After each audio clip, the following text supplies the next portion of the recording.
한국의 의료 법률상 진료 거부는 정당한 사유가 있어야지만 가능합니다. 환자의 불순응은 진료 거부의 사유가 되는데요.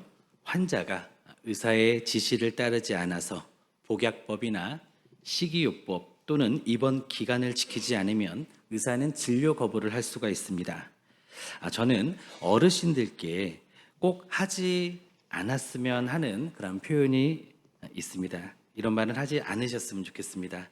내 몸은 내가 잘 알지, 제일 잘 알지. 이 표현은 하지 않으셨으면 좋겠습니다. 이 말은 맞는 말인 것 같은데 사실 그렇지 않습니다. 내 몸은 나보다 의사가 더 잘 압니다. 보통 이 말을 하시는 어르신분들은 의사의 지시를 잘 따르지 않는 경향이 있습니다. 그리고 그것이 반복되다 보면 어떻죠?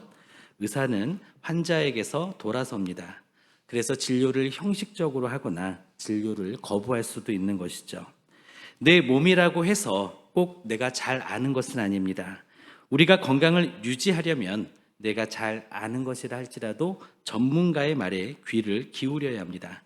그동안 해왔고 이제까지 탈이 안 났던 민간 요법들이 있다 할지라도 전문가가 멈추라 한다면 멈추고 그 지시를 따라야 하는 것이죠. 그렇지 않으면 우리는 우리가 익히 알고 있던 그것들로부터 배반을 당하게 될 것입니다. 내가 내 몸을 잘 안다고 생각했던 그 한정된 지식이 나의 건강을 해치게 하고 익히 해왔던 요법과 같은 것들이 내 몸을 망치게 할 수도 있다는 것입니다. 오늘 본문에도 비슷한 상황이 일어납니다. 예수님은 자신의 고향에 가셨습니다. 그런데 고향 사람들은 예수님을 잘 알고 있다고 생각을 했습니다. 그것이 편견이 되어서 예수님이 놀라운 진리를 가르치셨지만 그것을 인정하지 못하고 예수님을 끝내 배척하고 맙니다. 예수님을 믿지 않고 판단해버리고 맙니다. 그 결과 예수님은 자신의 고향에서 기적을 베풀지 않으셨습니다. 그들은 은혜를 받지 못했습니다. 이 일련의 상황들을 보면서 오늘 우리에게 주시는 하나님의 음성을 듣기를 원합니다. 첫째로 착각에서 깨어나시기 바랍니다. 예수님은 가버나움에서 하나님 나라에 대한 비유를 다 들려주셨죠. 그리고 그 곳을 떠나게 됩니다. 그리고 고향인 나사렛으로 향하게 됩니다. 나사렛은 가버나움 남서쪽 약 65km의 거리입니다. 그리고 오르막길입니다. 도보로 가면, 걸어서 가면 이틀 정도가 걸리는데요. 쉬운 거리는 아니었습니다. 간단하게 들릴 곳은 아니었다는 것이죠. 예수님은 육신의 가족들을 만나기 위해서 또 자신의 고향 사람들에게 복음을 전하시기 위해 그곳으로 가셨습니다. 그리고 그 후에는 십자가를 져야 하는 곳 예루살렘으로의 여정이 시작될 것입니다. 예수님은 고향에 도착하셔서 회당에서 가르치십니다. 그러나 고향 사람들은 예수님의 가르침에 놀라기는 했지만 예수님을 거부합니다. 우리 마태복음 13장 54절에서 57절 상반절까지 함께 읽겠습니다. 고향으로 돌아가사 그들의 회당에서 가르치시니 그들이 놀라 이르되 이 사람의 이 지혜와 이런 능력이 어디서 났느냐? 이는 그 목수의 아들이 아니냐? 그의 어머니는 마리아, 그 형제들은 야고보, 요셉, 시몬, 유다라 하지 않았느냐? 그 누이들은 우리와 함께 있지 아니하냐? 그런즉 이 사람의 이 모든 것이 어디서 났느냐 하고 예수를 배척한지라. 여기서 이런 말이 많이 반복이 되죠. 계속 한정을 하고 있죠. 내가 아는 내가 아는 이런 표현을 많이 쓰고 있습니다. 마을 사람들은 예수님의 지혜와 능력을 보고 처음에는 깜짝 놀랐습니다. 그런데 바로 편견에 사로잡힙니다.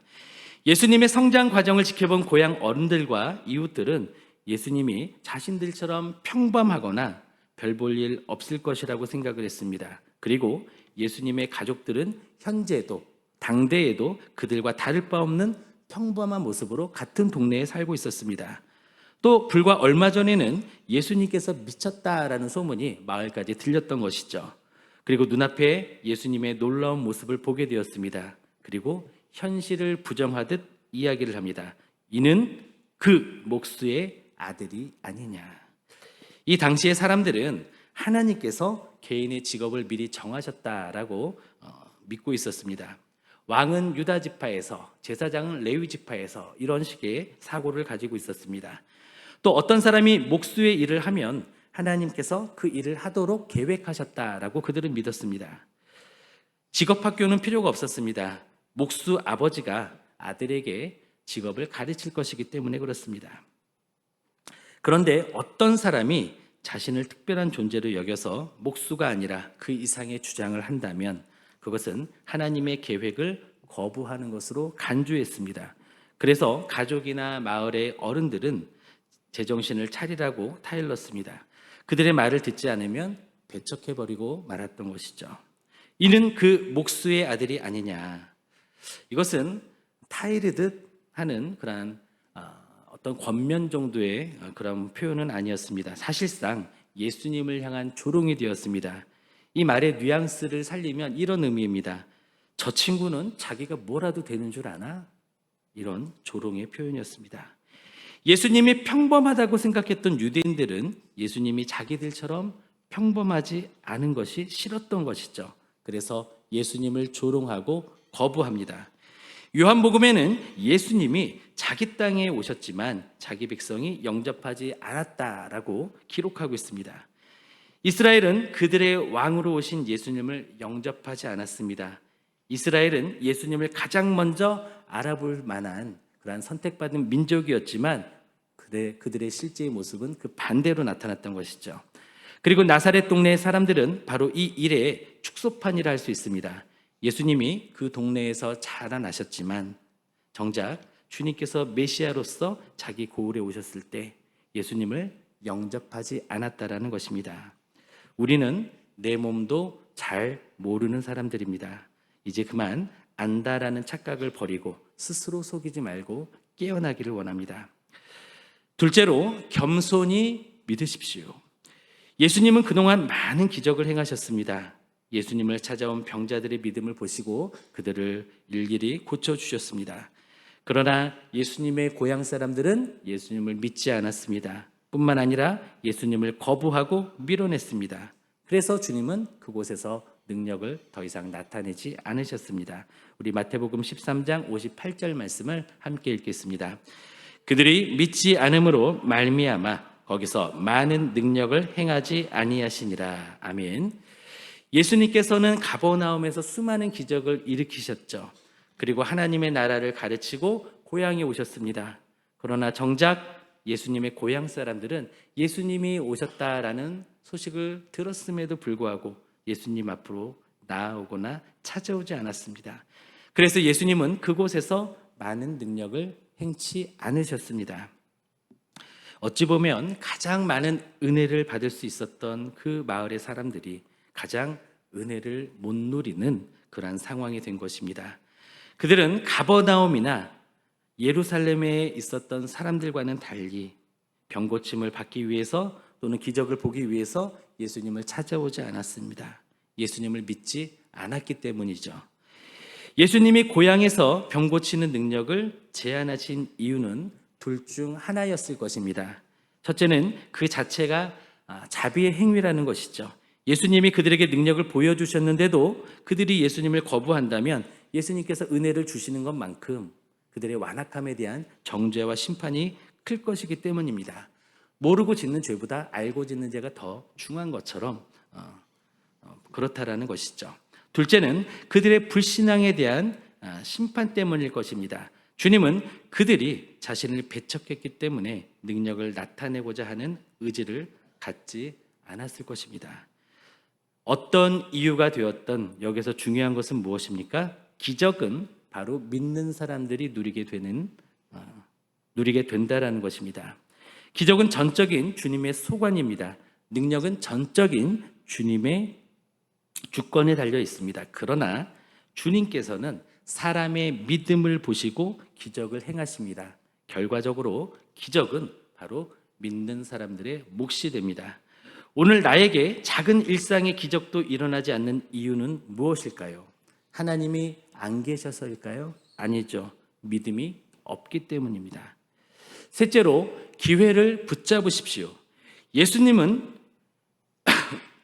나사렛으로 가셨죠. 그곳은 예수님께서 자라나신 곳입니다. 예수님의 고향 나사렛은 그런데 이스라엘의 축소판이 됩니다. 예수님께서 후에 나귀를 타고 예루살렘으로 들어가실 때 많은 제자와 무리들이 겉옷과 종려가지를 깔고 흔들면서 큰 소리로 하나님을 찬양합니다. 찬송하리로다 주의 이름으로 오시는 왕이여, 하늘에는 평화요 가장 높은 곳에는 영광이로다. 이 모습을 본 바리새인들이 예수님께 항변하듯 말합니다. 선생이여, 당신의 제자들을 꾸짖어 잠잠하게 하소서. 이에 대한 예수님의 답변은 무엇이냐면, 만일 이 사람들이 침묵하면 돌들이 소리를 지르리라. 그리고 지금 그와 같은 일들이 예수님의 고향 나사렛에서 일어나고 있습니다. 우리 13장 57절 말씀을 함께 읽겠습니다. 예수를 배척한지라 예수께서 그들에게 말씀하시되 선지자가 자기 고향과 자기 집 외에서는 존경을 받지 않음이 없느니라 하시고. 아멘. 여기까지가 마태복음서의 일부에 해당이 되는데요, 마태복음 일부는 예수님께서 배척당하시는 모습으로 마무리가 됩니다. 선지자가 자기 고향과 집에서는 인정을 받지 못한다라는 의미로 마무리가 되죠. 과거에 하나님께서 보내신 선지자들이 그랬습니다. 그리고 예수님도 그들과 같이 고향과 집에서 존경을 받지 못했습니다. 그러나 예수님은 자기 고향과 자기 집 밖 모든 곳에서는 존경을 받으실 것입니다.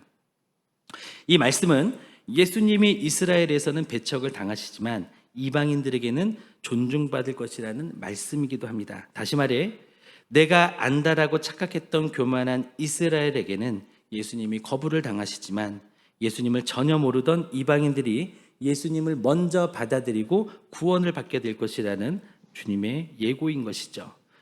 즉, 이 말씀은 이방인 선교에 대한 예수님의 예고편이 됩니다. 그리고 마태복음 2부는 예루살렘에서의 십자가형, 완전히 배척을 당하시고 버림을 당하시고 배반을 당하시고 십자가에 못 박히시는 모습으로 끝납니다. 그리고 부활하시면서 제자들에게 새로운 사명을 주시면서 새 역사에 대한 약속을 명하시면서 마태복음이 마무리가 됩니다.